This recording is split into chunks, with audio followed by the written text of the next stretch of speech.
శక్తి, పరిశుద్ధాత్ముడు మనల్ని నింపినప్పుడు, పరిశుద్ధాత్ముడు మనలో ఛాలెంజ్, సవాలు విసిరినప్పుడు మనం తీసుకోగలగాలి. 2 చొక్కాలు 2 ప్యాంట్లతో వెళ్ళానని చెప్పాను. చేబులో నా దగ్గర 500 700 డబ్బులున్నాయి. ఆ రోజుల్లో 500 అంటే మహా అయితే కూడా ఒక 10 రోజులు మనం ఉండొచ్చు. ఈ రోజుల్లో 500 అంటే అర రోజే ఉంటాం, అది మీకు తెలిసిన విషయమే. అయితే నేను వెళ్ళాను. ఒకరోజు రాత్రి నా దగ్గర డబ్బులు కూడా అయిపోతున్నాయి. ప్రభువు రాత్రి నాకు ఒక దర్శనం చూపించాడు. ఒక ఇల్లు, దాని వెనక దానిపైన జూలాగర్ అని రాసుంది. జూలాగర్ అంటే ఇంట్లో పిల్లలు పెట్టుకోవటానికి ఉండేటటువంటి ప్రదేశం. ఆ ఇల్లు నాకు కనిపించింది. లోపల ఒక రూమ్ చూపించాడు. ఒక చైరు, ఒక బల్ల, దాని మీద ఒక గ్లాసు, దాంట్లో అంటే చెంబు, దాంట్లో నీరు, ఒక కాట్ అంటే ఒక మంచం.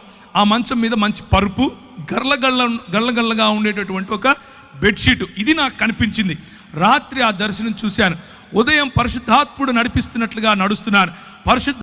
ఉదయం పరిశుద్ధాత్ముడు నడిపిస్తున్నట్లుగా నడుస్తున్నాను.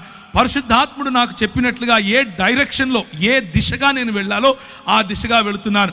2.5-3 కిలోమీటర్లు నడుస్తూ దేవుని పరిచర్య, వాక్యం. నాకు వచ్చి రాని హిందీ ఏం చేస్తాం, ఏది వస్తే అది మూగ సైగలు అనుకోండి, మాట్లాడుతూ ప్రజలకు చెప్పుకుంటూ వెళ్ళాను. ఒక చోట ప్రభు దిగమన్నాడు. దిగి చూస్తే ఎదురుగా అదే ఇల్లు కనిపిస్తోంది. దేవునికి స్తోత్రం కలుగును గాక.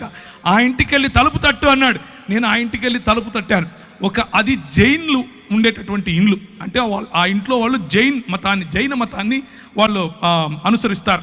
ఆమె వచ్చి ఏం కావాలి అని అడిగింది, హిందీలో, తెలుగులో కాదు.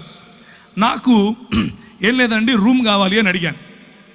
అవునా అని పైనుంచి కిందికి చూసి, పైన ఒక రూమ్ ఉంది, చూసుకోపో అంది.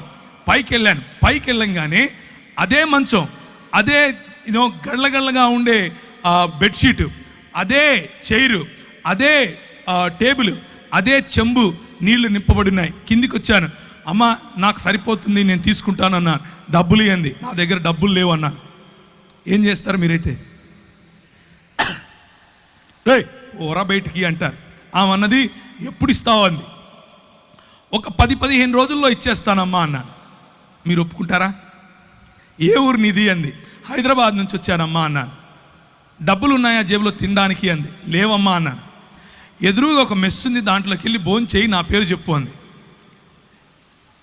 కడుపు నిండా భోజనం, ఉండటానికి స్థలం. ప్రభువు ఇచ్చిన మాటను, ప్రభువు ఇచ్చిన అభిషేకాన్ని మనము నమ్మి ఒక కాలు వేస్తే ఆయన మనల్ని ఎప్పటికీ కించపరచడు.